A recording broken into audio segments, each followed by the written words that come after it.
You're listening to the Corbett Report.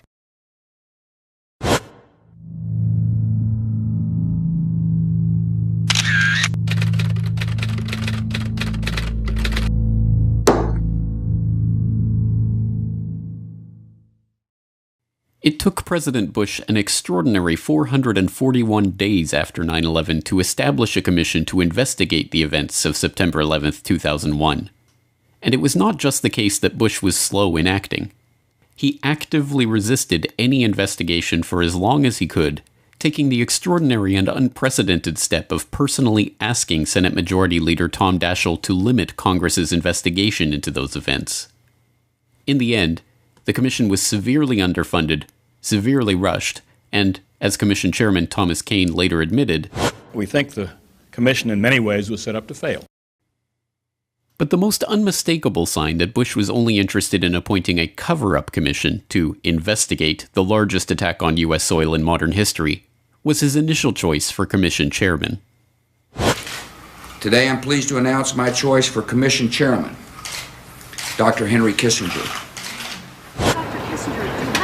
Concerns about once the commission begins its work, if fingers point to valuable allies, say Saudi Arabia, for example, the implications, the policy implications this could have to the United States, particularly at this delicate time? I have been given every assurance by the President that we should go where the facts lead us. Not even the New York Times could believe that Henry Kissinger, the consummate Washington insider, could pretend to conduct an independent fact-finding investigation into 9/11. It is tempting to wonder if the choice of Mr. Kissinger is not a clever maneuver by the White House to contain an investigation it long opposed, the Times editorialized after the announcement. Kissinger may have been prepared for such polite disagreement with his appointment, but he was not prepared to meet the 9/11 widows whose tireless efforts had forced the creation of the commission in the first place. Several family members approached Kissinger and requested a meeting at his office in New York. Prior to the meeting, Kristen Breitweiser conducted a thorough investigation of Kissinger's potential conflicts of interest. Probably much to the chagrin of some of the people in the room, Lori asked some very pointed questions. Would you have any Saudi American clients that you would like to tell us about? And he was very uncomfortable, kind of twisting and turning on the couch. And then she asked whether he had any clients by the name of Bin Laden. And he just about fell off his couch. Former Secretary of State Henry Kissinger stepped down from the position Friday. We thought the meeting went well. Kissinger was dethroned, and the commission went ahead under Chairman Thomas Kean and Vice Chair Lee Hamilton. But while Kissinger's appointment and resignation received all the attention, the White House was busy slipping another agent into the commission through the back door. In January of 2003, just weeks after Kissinger stepped down, it was quietly announced that Philip D. Zelikow would take on the role of executive director. As executive director, Zelikow picked the areas of investigation, the briefing materials, the topics for hearings, the witnesses, and the lines of questioning for witnesses. In effect, this was the man in charge of running the investigation itself. So who was Philip Zelikow? The Commission's press release announcing his position described him as a man of high stature who has distinguished himself as an academician, lawyer, author, and public servant. Although they noted his position at the University of Virginia and his previous role as executive director for the National Commission on Federal Electoral Reform, curiously missing from this brief bio are the multiple conflicts of interest that show how the Bush administration essentially put one of its own in charge of investigating how the Bush administration failed on 9/11. In 1995, Zelikow co-authored a book with Bush's national security advisor, Condoleezza Rice. He was part of the transition team that helped the Bush administration take over the White House from the Clinton administration. He was even a member of Bush's post-9/11 Foreign Intelligence Advisory Board. But perhaps most incredibly, Zelikow actually authored the Bush administration's 2002 national security strategy that outlined the preemptive war doctrine that would be used against Iraq. This, however, is something that not even 9/11 Commissioners Kean or Hamilton themselves knew at the time the commission was formed. Zelikow was the author of a very important document issued by the White House in September 2002 that really turned military doctrine on its head and said that the United States could become involved in preemptive war, preemptive defense, that we could attack a nation that didn't pose an immediate military threat to this country. And obviously in September 2002, it sure appeared that that document was being written with one target in mind, Iraq. Now, as I say, the author of the document at the time was anonymous. We didn't know that Philip Zelikow had written this thing. And that becomes known, I think, widely on the staff only in the final months of the 9/11 Commission investigation. And it appeared to pose yet another conflict of interest for Zelikow. Just to be clear, the preemptive doctrine memo comes out in September of 2002. The commission is created formally in December 2002. And do Kane and Hamilton, when they hire Zelikow, are they aware of his role as the author of the preemptive doctrine? I don't believe so. These conflicts of interest were not merely theoretical. After the victim's family members discovered Zelikow's links to the Bush administration, he was forced to recuse himself from the proceedings of the commission, which he himself was directing, that had to do with the Bush White House transition or the National Security Council. Hearing of Zelikow's appointment, former counterterrorism czar Richard Clarke, who Zelikow helped to demote during the Bush transition, remarked that the fix is in, wondering aloud, could anyone have a more obvious conflict of interest than Zelikow? Key staffers and even one of the commissioners threatened to quit the commission altogether when learning of Zelikow's history. When the 9/11 victims' family members discovered Zelikow's links, they protested his appointment, but unlike with Kissinger, this time their concerns were dismissed, and Zelikow plowed ahead.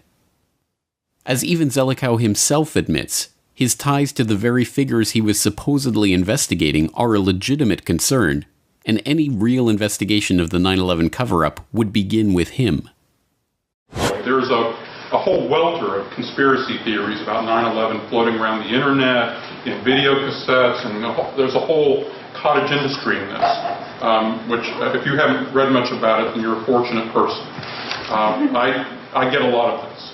I actually figure very largely in a number of the key conspiracy theories. No, but to be fair, I worked with Condi Rice, right?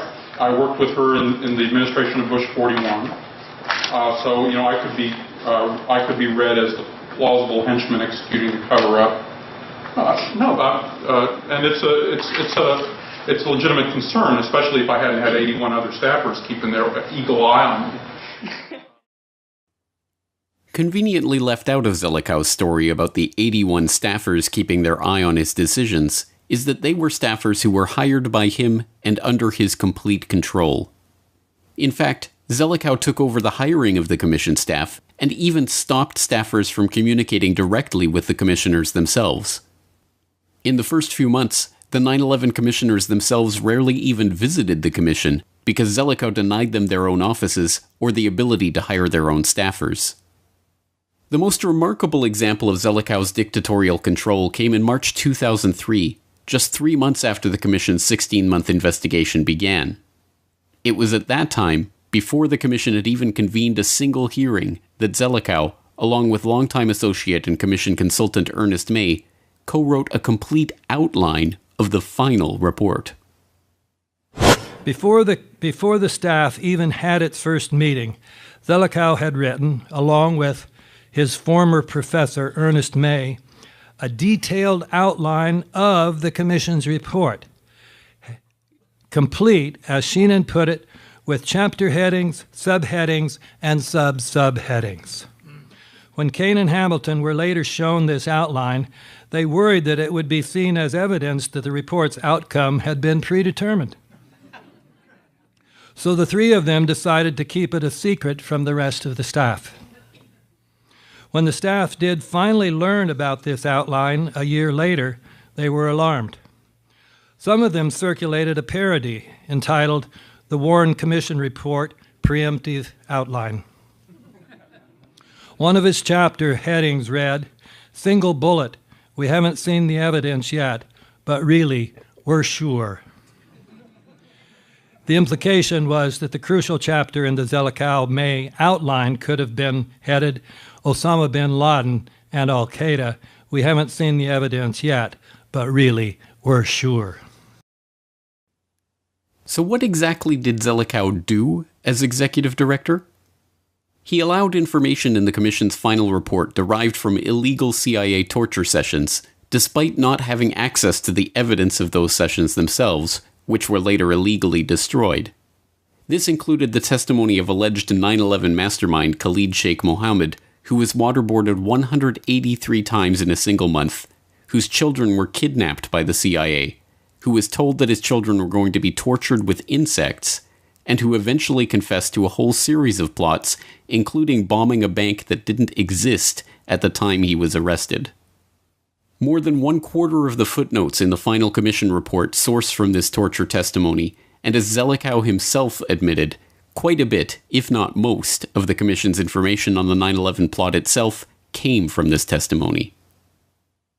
Zelikow denied interviews and documents to staffers investigating the Saudi connection to the attacks, eventually firing one of them and removing the text of their investigation from the final report. He personally rewrote a commission staff statement to suggest a systematic link between al-Qaeda and Iraq before 9/11, outraging the authors of the original statement. He worked behind his own staffers' back to stop them from serving the Pentagon a subpoena to answer about information NORAD was withholding from the Commission.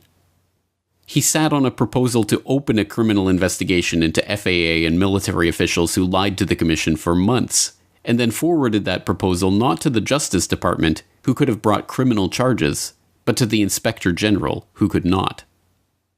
And he covered up information on Able Danger, a military intelligence team that had identified several of the alleged 9/11 hijackers in the country before 9/11.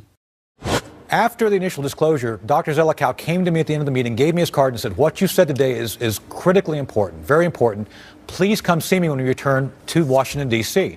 I returned to Washington, D.C., January of 2004, call in, they say, "We want to see you, stand by." Nothing happens. A week goes by. I call again. They say, "We don't need you to come in. We have all the information on Able Danger we need. Thank you anyway." And that was where it ended. All right, so the information that you told Dr. Zelikow in Afghanistan about the CIA interfering with your ability to provide actionable intelligence to the United States government, intelligence that might have helped them find out who caused 9/11, you were not permitted to testify about. That's correct. Okay. From the initial outline to the final report, Zelikow carefully guided the process, hiring and firing the staff, directing their research efforts, deciding on witnesses, scrubbing information, and shielding his former colleagues in the White House from criticism. But perhaps more remarkable than the fact that the fix was in from the moment he took over the commission and began working on the predictive outline of the final report, is that he had in fact written about 9/11 and its eventual aftermath in 1998, 3 years before September 11th. In an article entitled Catastrophic Terrorism, Tackling the New Danger, written for the Council on Foreign Relations Foreign Affairs in November 1998, Zelikow and co-authors Ashton Carter and John Deutsch ask readers to imagine a catastrophic act of terrorism like the destruction of the World Trade Center. Like Pearl Harbor, the event would divide our past and future into a before and after. The United States might respond with draconian measures scaling back civil liberties, allowing wider surveillance of citizens, detention of suspects, and use of deadly force. More violence could follow, either future terrorist attacks or U.S. counterattacks. Belatedly, Americans would judge their leaders negligent for not addressing terrorism more urgently. Zelikow's amazing prediction becomes somewhat less remarkable when we learn his own self-described expertise in the creation and management of public myth. In a separate 1998 article on public myths, Zelikow identifies generational myths that are formed by those pivotal events that become etched in the minds of those who have lived through them, before noting that the current set of public myths, formed during the New Deal in 1933, are currently fading. Convenient for Zelikow, then, that the Pearl Harbor event that would define the next generational myth, known as the War on Terror, would arrive just 3 years later, and that he would be in charge of the commission tasked with creating and managing the public perception of that myth. Indeed, given his central role in the cover-up of 9/11 and deflecting concern away from legitimate 9/11 suspects, Any true investigation into the events of September 11th would involve a thorough interrogation of Philip D. Zelikow. No, but to be fair, I worked with Condi Rice, right?